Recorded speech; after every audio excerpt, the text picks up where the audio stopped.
নমস্কার। মাশরুমের যদি বীজ তৈরি করতে চান, অবশ্যই ট্রেনিংয়ের প্রয়োজন।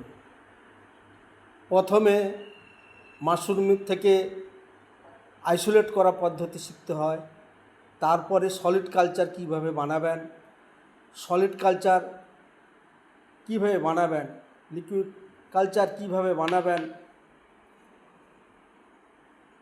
লিকুইড কালচার কীভাবে বানাবেন এটা শিখতে হবে, এবং মাদার কালচার কীভাবে বানাবেন এটা আপনাকে শিখতে হবে। তারপরে লিকুইড কালচারটা গ্রো করলে এই যখন গ্রো হয়ে যাবে, এখান থেকে কিভাবে ইনজেক্ট করবেন এটা আপনাকে শিখতে হবে।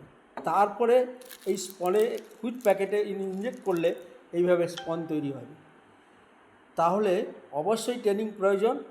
ট্রেনিং নিয়ে যদি মাশরুমের বিজনেস করতে চান, মাশরুম বিক্রি করেও আপনি ইনকাম করতে পারবেন।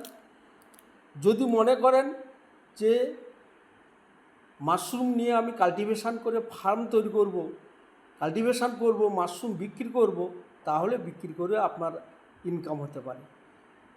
অবশ্যই আপনাকে মাশরুমের বীজ তৈরি করা নিজে শিখে নিতে হবে। বীজ কিনে চাষ করতে গেলে আপনি কে কী ধরনের বীজ দেবে তার উপরে নির্ভর করে চাষ আপনার ডেভেলপ করতে পারবেন না। অতএব মাশরুমের বীজ তৈরি করা শিখুন, তারপরে মাশরুমের ফার্ম তৈরি করুন, মাশরুমের ব্যবসায়িক লাভবান হবেন। নমস্কার। চন্দন কুমার খাটুয়া, কল্যাণী, নদিয়া, ওয়েস্ট বেঙ্গল। 7003148640। নমস্কার।